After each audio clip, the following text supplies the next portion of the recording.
எபேசியர் 4 அதிகாரம் 11 வசனத்தை வாசிப்போம். மேலும் நாம் அனைவரும் தேவனுடைய குமாரனை பற்றும் விசுவாசத்திலும் அறிவிலும் ஒருமைப்பட்டவர்களாகி கிறிஸ்துவினுடைய நிறைவான வளர்ச்சியின் அளவுக்கு தக்க பூர்ண புருஷராக வேண்டும். Verse 13, till we all come in the unity of the faith and of the knowledge of the Son of God unto a perfect man, unto the measure of the stature of the fullness of Christ. இந்த இடத்திலே கர்த்தராகிய நம்மை அழைத்ததான தேவன், நம்மை தெரிந்து கொண்டதான தேவனுடைய நோக்கம் என்ன அது சொல்லப்பட்டிருக்கிறது. And here it has been revealed what is the purpose for which God has called us. வேதம் சொல்லுகிறது பாருங்க, நாம் யாவரும் தேவனுடைய குமாரனை பற்றும் விசுவாசத்திலும் அறிவிலும் கிறிஸ்துவினுடைய நிறைவான வளர்ச்சியின் அளவுக்கு தக்கதான பூர்ணராக வேண்டும். Till we all come in the unity of the faith and of the knowledge of the Son of God unto a perfect man. இதுதான் நம்மை அழைத்ததான பிதாவாகிய தேவனுடைய விருப்பம். நம் ஒவ்வொருவரை குறித்ததான தேவனுடைய விருப்பமாக இருக்கிறது. அந்த விருப்பம் என்ன? வளர்ச்சி. And this is the desire of the Father who has called each one of us. And what is that desire? Is that growth. அன்பின் குமாரனுடைய ராஜ்யத்துக்குள்ளாக நுழைந்த அதே நிலையிலே நாம் இருக்கக்கூடாது. We should not be in the same state when we entered into the kingdom of his dear son. இன்றைக்கு பலர் அவ்வாறு தான் இருக்கிறார்கள். Many are living in that same state. அதனால் தான் அவர்களுடைய வாழ்க்கையிலே பல போராட்டங்கள், பல பிரச்சனைகள், ஜெபங்களுக்கு பதில் இல்லாத ஒரு நிலைமை இவையெல்லாம் காணப்படுவதற்கு காரணம் வளர்ச்சி இல்லை. The reason why they are facing problem and struggle in their life is because there is no growth. ஏனெனில் நம்மை அழைத்ததான தகப்பன், நம்மை அழைத்ததான தேவன், நம்மிடத்திலிருந்து தேவன் ஒரு காரியத்தை எதிர்பார்க்கிறார். The God who called us, our Father, is expecting something from us.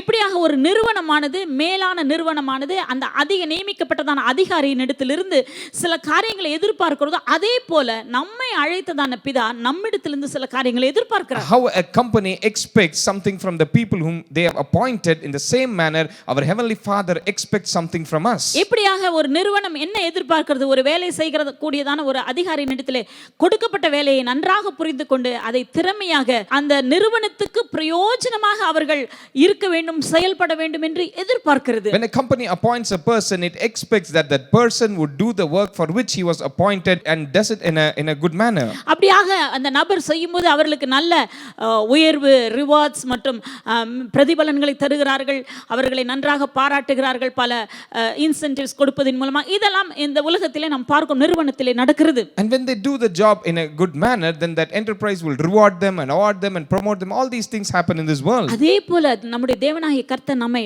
ஒரு குறிப்பிட்ட நோக்கத்தோடு நம்மை அழைத்திருக்கிறார். In the same manner our Father has called us for a particular purpose. அதேதான் அப்போஸ்தலனாகிய பவுல் தான் கட்டப்பட்ட நிலையில் இருந்தாலும் சபைக்கு புத்தியாக சொல்கிறார். And even though Apostle Paul was a prisoner of the Lord, he is giving a counsel to the church. ஏனெனில் இது சபைக்கு முக்கியமாக கொடுக்கப்பட வேண்டியதான ஆலோசனை. And this is an important counsel to be given to the church. அது என்ன? And what is that counsel? வளர வேண்டும். They have to grow. அதுவும் எப்படிப்பட்டதான வளர்ச்சி? And what kind of growth it is? தேவன் நம்மிடத்திலிருந்து எதை எதிர்பார்க்கிறார்? What is God expecting from us? 11ஆம் வசனத்திலே நாம் பார்க்கும் தமிழ் வேதாகமத்திலே கிறிஸ்துவினுடைய நிறைவான வளர்ச்சிக்கு அளவுக்கு தக்க பூர்ண புருஷராகும்படிக்கு அவர் நம்மிடத்தில் எதிர்பார்க்கிறார். In verse 13 in English, what is he expecting? Unto a perfect man, unto the measure of stature of the fullness of Christ. இன்றைக்கு अनेक விசுவாசிகள் இந்த தேவனுடைய எதிர்பார்ப்பை புரிந்து கொள்ளாமல் இருக்கிறார்கள். Today many believers don't understand this expectation of God. ஆகவே அவர்கள் மறுபடியும் பிறந்த பிறகும் அன்பின் குமாரனுடைய ராஜ்யத்திற்குள் வந்த பிறகும் திரும்பவும் பழைய நிலைமையில் வாழ்ந்ததை போலவே, இருளின் அதிகாரத்தில் இருந்ததை போல் எப்படி வாழ்ந்தார்களோ, சிந்தித்தார்களோ, நடந்து கொண்டார்களோ அதை போலவே தொடர்ந்து வாழ்கிறார்கள். So many believers, even after they are translated to the kingdom of DSM, they live as if they are still in darkness. The way they think, in the way they behave, their actions all are not changed. அப்படியாக ஒரு அதிகாரி ஒரு நிறுவனத்தில் இருந்து கொண்டு தான் முன்பு வேலைக்கு சேராததுக்கு முன்பு தான் எப்படி வீட்டில் நேரத்தை செலவிட்டு கொண்டிருந்தாரோ அதே போல் அவர் நேரத்தை செலவிட்டு கொண்டிருக்கும் என்றால் மேலான நிறுவனம் அதை பாராட்டுமா? இல்லாவிட்டால் அவர்களை பாராட்டி அவர்களை புகழுவார்களா?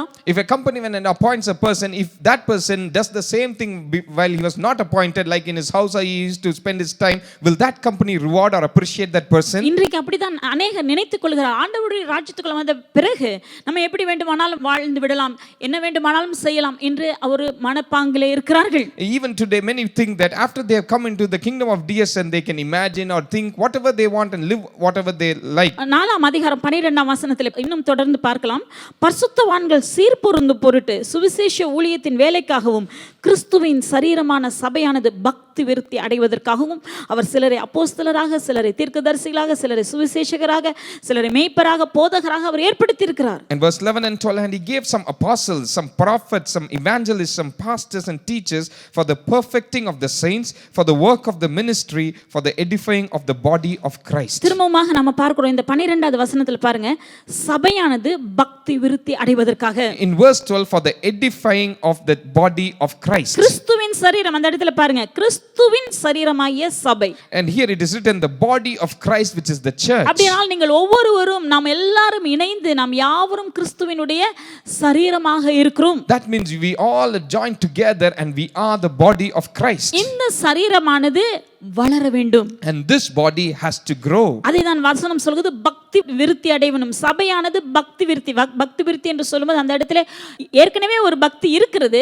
ஆகவே தான் நாம் இயேசுவை சொந்த இரட்சகராக ஏற்றுக்கொண்டு வந்திருக்கோம். ஆனால் அதே நிலையில் இருக்கக்கூடாது, அதிலிருந்து இன்னும் அதிகமாக விருத்தி அடைய வேண்டும், ஒரு வளர்ச்சி உண்டாக வேண்டும். Therefore it is written for the edifying of the body of. That means there is already an edification, but there has to be a level of edification going on. அதாவது வளர்ச்சி காணப்பட வேண்டும். There has to be a growth. தொடர்ந்து நாம் வளர்ந்து கொண்டே இருக்க வேண்டும். We have to grow continually. நாம் நிறைவான, ஏன்னா நமக்கென்று வைக்கப்பட்டிருக்கிற அந்த கோல் அளவு என்னவென்றால் கிறிஸ்துவினுடைய நிறைவான வளர்ச்சி. And there is a goal that is kept for us, and what is that?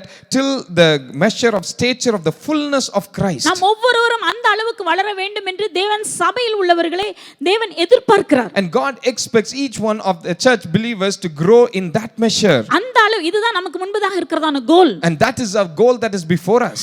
அதை அடைவதற்காக தேவன் என்ன செய்கிறார்? அவர் சிலரை அப்போஸ்தலராகவும், சிலரை தீர்க்கதரிசிகளாகவும், சிலரை சுவிசேஷகராகவும், சிலரை மேய்ப்பராகவும், சிலரை போதகராகவும் ஏற்படுத்தியிருக்கிறார். And so that we may attain that goal, what has God done? He gave some apostles, some prophets, some evangelists, some pastors and teachers. ஆகவே சபைக்குள்ளாக தேவன் எதற்காக ஒரு ரட்சிக்கப்பட்டதான ஒரு நபரை, விசுவாசியை கொண்டு தேவன் இணைக்கிறார் என்றால், நாம் நிறைவான வளர்ச்சி, கிறிஸ்துவின் வளர்ச்சிக்கு தக்கதான நிறைவான வளர்ச்சியை நாம் அடைய வேண்டும். Why is God adding to the church the new believers so that they may attain into the perfection of Christ?